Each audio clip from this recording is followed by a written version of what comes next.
Example number 2 कर लेते हैं। हम एग्जाम्पल नंबर 1 कर चुके हैं। अब इसमें हमें सिर्फ 2 पॉइंट्स दिए गए हैं, 2 लिमिट्स दिए गई हैं। अब हमारे पास एक है y की दी गई है और एक x की दी गई है। ज़ाहिर बात है, अब लिमिट्स में तो आप लोगों को पता है नीचे भी आते हैं ऊपर भी आते हैं, वो हमें चेक करनी है कि दूसरी लिमिट्स क्या हैं। अब सबसे पहले मैं ग्राफ ड्रा कर लेती हूँ, ग्राफ से आपको समझाऊंगी कि ये कैसे होगा। अब सबसे पहले हमारे पास ये x होता है, ठीक है, x एंड y। अब x में क्या दिया गया, 1, ऐसे समझिए यहाँ पे ये 1 होगा, ठीक है। अब ये y is equal to x.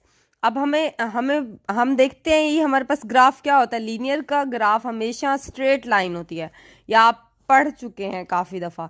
हमारे पास ये क्यों होती है, जब भी हम जीरो पुट करेंगे जीरो देगा, माइनस पुट करेंगे माइनस देगा, तो ये सीधी लाइन ही जाएगी आप लोगों की, मतलब स्ट्रेट ग्राफ देगा। अब ये 1 था तो यहाँ पे 1 पे मैंने क्या किया, ये ड्रा कर दिया एक लाइन, ठीक है। सॉरी, ये नीचे यहाँ जा रही है, मिस्टेक हो जाती है। अच्छा, यहाँ हमारे पास ओरिजिन था तो 0 0 पॉइंट्स आते हैं। अब हम देख लेते हैं कि हमारे पास जब हॉरिजेंटल की बात आती है, हॉरिजेंटल में हमारे पास लाइन कैसे होती है, ऐसे होती है। वर्टिकल में हमारे पास क्या होती है, ऊपर की तरफ जा रही होती है, ठीक है ना। अब ज़ाहिरी बात है, ये हमारे पास सीधी लाइन क्या है, हमारे पास एक्स एक्सिस की, और वाई क्या है हमारे पास, वर्टिकल वाई हमारे पास होती है, ठीक है ना। अब देख लेते हैं, हमारे पास एक्स का पॉइंट 1 दिया गया है। अब हमें सेकंड पॉइंट निकालना है, ठीक है। अब ज़ाहिरी बात है, ऐसे वो जा रही है ना, हम वर्टिकल सॉरी वर्टिकल कहती हूँ, हॉरिजेंटल जा रहे हैं, तो मीन्स हमने x की वैल्यू फाइंड करनी है, तो हमें क्या जाना पड़ेगा, हॉरिजेंटल जाना पड़ेगा। हॉरिजेंटल क्या जाना पड़ेगा, हॉरिजेंटल। तो हम क्या करेंगे, इधर से जब जा रहे हैं तो हम ओरिजिन से जा रहे हैं 0 से 1 तक, ठीक है। हमारे पास दूसरी लिमिट क्या हो गई, हमारे पास 0 आ गई, ठीक है, क्योंकि हम यहाँ से जा रहे हैं। और ट्राइंगल की बात की गई है तो हमारे पास ये एक ट्राइंगल बन रही है ना, ठीक है। ये 0 से हॉरिजेंटल जाएंगे, ठीक है, ये हमारे पास 1 होगी। अब हम बात करते हैं y की। अब इसमें तो हमें वर्टिकल जाना पड़ता है, तो हमें पता है ये y is equal to x था हमारे पास, ये लाइन जो हमने बनाई थी, ठीक है।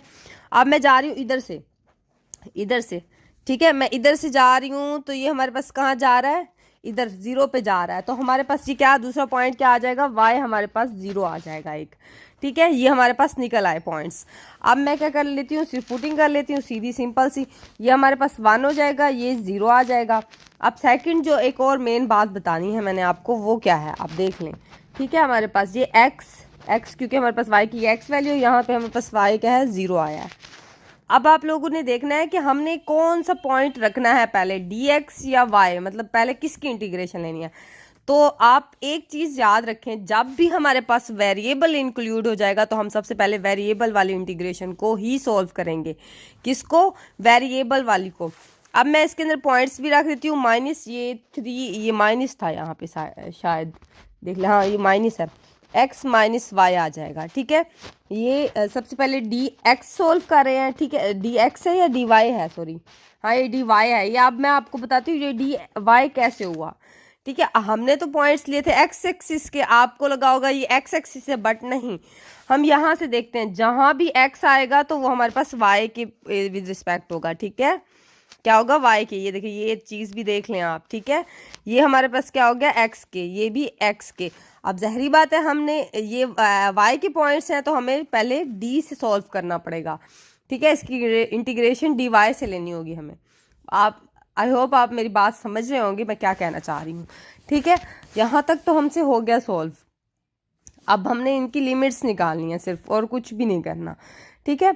अब मुझे लगता है मैंने कोई एक मेन पॉइंट भूल गई हूँ, मैंने जो आपको बताना था, पता नहीं वो बताया है या नहीं बताया, ये भी नहीं याद आ रहा मुझे, ठीक है। अच्छा, यहाँ तक तो हो गया हमारे पास। ये हमारे पास क्या हो जाती है, जहाँ भी x आएगा वो y की इक्वल होगा। हाँ, मैं ये कह रही थी वेरिएबल सबसे पहले सॉल्व करेंगे, वेरिएबल वाली इंटीग्रेशन, जब भी वेरिएबल आएगा उसको पहले सॉल्व किया जाएगा। और जहाँ वेरिएबल होगा, अगर यहाँ y होता तो ये x के पॉइंट होते हैं, हमेशा याद रखिएगा ये चीज़। अच्छा, अब ज़ाहिरी बात है, ये y के रिस्पेक्ट के पॉइंट है ना, तो फिर हमें पहले डी वाई लिखना पड़ेगा, डी एक्स नहीं लिखेंगे। वो तो आप देखें, जब हम डी ये लिखेंगे तो ये तो थोड़ा अजीब ऑकवर्ड लगेगा ना, ये कैसे हो सकता है, y के पॉइंट ही x को देंगे ना हम, ठीक है। अब मैं इसको सोल्व कर लेती हूँ, 1, ये x इज इक्वल टू 0 आ गया। अब इसको सोल्व कर लेते हैं, ये हमारे पास विद रिस्पेक्ट टू क्या कर रहे हैं, y से कर रहे हैं, ये y आ जाएगा, ये माइनस ये एक्स वाई आ जाएगा। आपको पता है इसके साथ ये कांस्टेंट है ना, तो एक y आ जाएगा, माइनस वाई का स्क्वायर 2 आ जाएगा। ये हमारे पास क्या बन जाएगा, डी एक्स बन जाएगा। यहाँ तक आपको बात समझ आ गई होगी। और अब पॉइंट्स भी तो लिखने पड़ेंगे हमें, ठीक है। पॉइंट्स हमारे पास x एंड 0 है। अच्छा, अब देख लेते हैं इसको, हम और पुटिंग कर लेते हैं 1 minus x and is equal to 0। अब ये हमारे पास क्या है 3yx आ जाएगा, माइनस एक्स क्या है, जहरी बात है y है, y में ही पुटिंग होगी और किसी भी, क्योंकि ये y के ही पॉइंट्स हैं तो y में ही हम पुट कर सकते हैं और किसी में नहीं पुट कर सकते। ये x हो जाएगा, ये माइनस यहाँ भी x का स्क्वायर आ जाएगा, ये 2 आ जाएगा, ठीक है। यहाँ तक तो आपको समझ आ गई होगी, ठीक है। अब उसके बाद हम देख लेते हैं, ये तो 0 कर देगा, ये इधर भी 0 पुट होगा, ये हम भी 0 0 0 हो जाएंगे सारे, तो इसका फ़ायदा नहीं है, तो टाइम वेस्ट होगा, मैंने इसलिए नहीं लिखा। अगर साइन होता ना वहाँ तो चीज़ें हो जाती है, साइन कोस में देखनी पड़ती हैं। माइनस ये हमारे पास x का स्क्वायर आ जाएगा, ये माइनस एक्स का स्क्वायर ओवर 2 आ गया, ठीक है।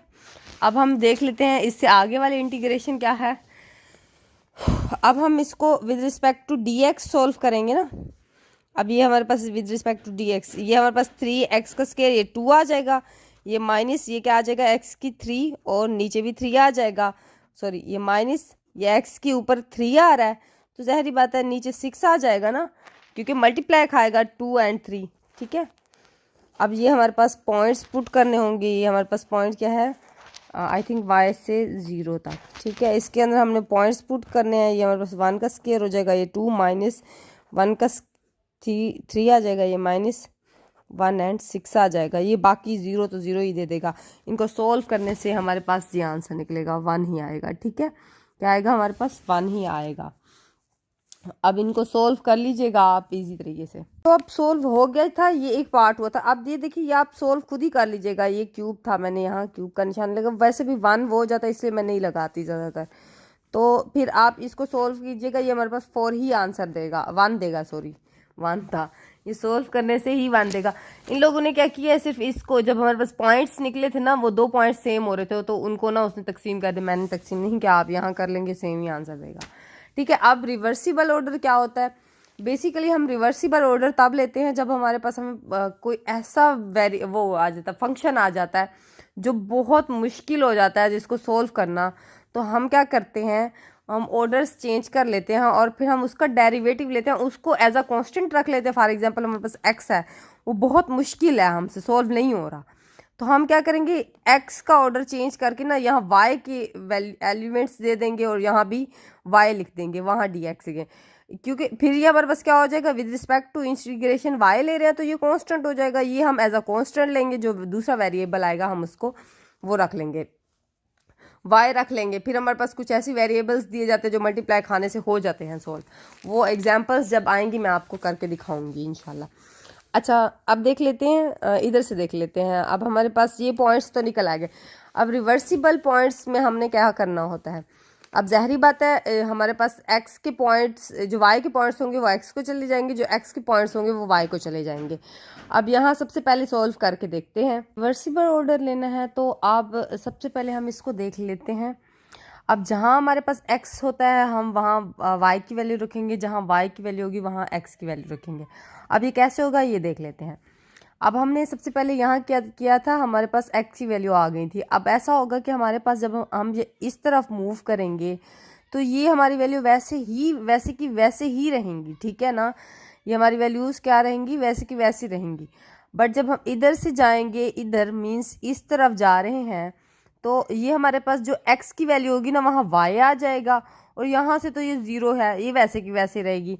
मीन्स कि मैं ये कहना चाह रही हूँ कि हमारे पास ये वैल्यूज़ ये वैसे की वैसी रहेंगी।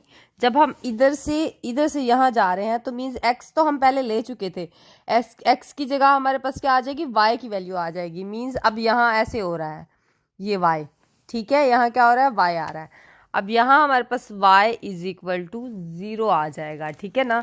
ये मैं आपको एक दफ़ा दिखा भी देती हूँ, ये देखें ये आ रहा है हमारे पास, ठीक है, ठीक है। अब देखिए यहाँ हमारे पास dx आ गया, क्योंकि अब हमारे पास ये y की वैल्यू थी, ठीक है, ये हमारे पास क्या थी, y की वैल्यूज़ थी। अब ये हम यहीं का यहीं फंक्शन पुट कर देते हैं, 3 माइनस एक्स माइनस वाई, ठीक है। अब हमारे पास ये क्या हो जाएगी, dx, पहले हमने क्या लिखा था y, क्योंकि हमने ऑर्डर्स चेंज किए। यहाँ अब हमारे पास ये x की वैल्यू थी पहले, मीन्स y की वैल्यू थी, अब यहाँ हमने x को y की वैल्यू का करार दे दिया, ठीक है, अब ये हमारे पास क्या हो जाएगा, x की वैल्यू हो जाएगी, ये हमारे पास y की वैल्यू हो जाएगी। फिर हम अब इसको सोल्व करेंगे तो इसका आंसर और इसका आंसर सेम होगा दोनों का।